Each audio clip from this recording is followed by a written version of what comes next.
জাতীয় নির্বাচনের রোডম্যাপ ঘোষণা করাটা এখন সময়ের দাবি। দুই ছাত্র উপদেষ্টার পদত্যাগটা সরকারের জন্য খুবই প্রয়োজন, জনগণের মাঝে সরকারের আস্থা ফেরাতে খুবই দরকার।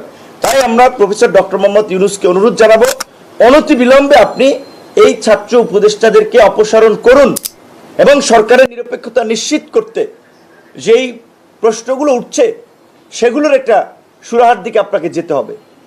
আজকে যেই নির্বাচন কমিশন সকল দলের সাথে আলোচনা করে নেওয়া হলো, আমরা নাম দিয়েছি, আমাদের সাথে আলোচনা করা হলো, বিএনপির সাথে, জামাতের সাথে, এই ছাত্রদের সাথে, সবার সাথে কিন্তু আলাপ আলোচনা করে আমরা ওনাদের সাথে 2 দফায় কথা বলেছি। অত্যন্ত ভালো মানুষ, তাদের সেই ভীষণ মিশন আমরা দেখতে পাচ্ছি। নির্বাচনী রোডম্যাপ নিয়ে তারা কাজ করছেন অলরেডি।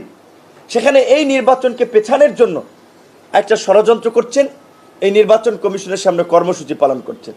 আরে ভাই, তোমাদের তো নিবন্ধন হয় না, একটা অনিবন্ধিত দল তো নির্বাচন কমিশনের হিসাব নিকাশই নাই। সেখানে আপনারা দেখেছেন যে নির্বাচন কমিশনের সামনে গিয়ে তারা কর্মসূচি করছে, নির্বাচন কমিশন ঘেরাও করা হুমকি দিচ্ছে, তাদেরকে নিয়ে নানা ধরনের কথাবার্তা বলছে। তারা নিবন্ধিত হোক, তারপরে নির্বাচন কমিশনে যাবে, আর তারপরেও তো ছাত্র প্রতিনিধি হিসেবেও তো এই নির্বাচন কমিশন গঠনে তারা মতামত দিচ্ছে। তাহলে কীভাবে তারা তার পদত্যাগ চায়? এবং গতকালকে সেনা প্রধান স্পষ্ট বক্তব্য দিয়েছেন, আমরা তাকে ধন্যবাদ জানাই।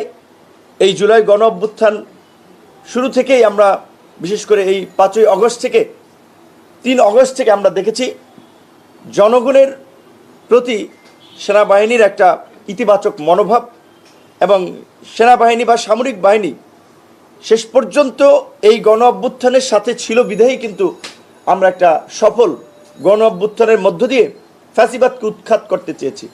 আজকে কয়েকদিন পরপরই এই তথাকথিত বুদ্ধিজীবী এবং এই অতি পণ্ডিত 2-1জন ছাত্র নেতা সেনাপ্রধানকে সরাতে হবে, ওইদিকে কর্মসূচি দিতে হবে, নানান ধরনের কথাবার্তা বলে সামরিক বাহিনী তো একটা বিশৃঙ্খলা সৃষ্টিতে তারা বেশ কয়েকবার পায়তারা করেছে। এর মধ্যে দিয়ে তারা কি করতে চায় আমরা জানতে চাই। তারা কি দেশকে আর একটা গৃহযুদ্ধের দিকে ঠেলে দিতে চায়? সামরিক বাহিনী তো এই গণ অভ্যুত্থানের সাথে ছিল।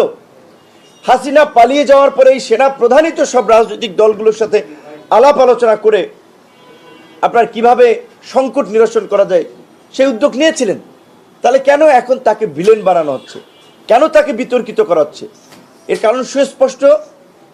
এই তথাকথিত ছাত্র নেতা এবং তথাকথিত 2-4জন বুদ্ধিজীবী এরা আরেকটা বিশৃঙ্খলা করতে চায় 75-এর মতো।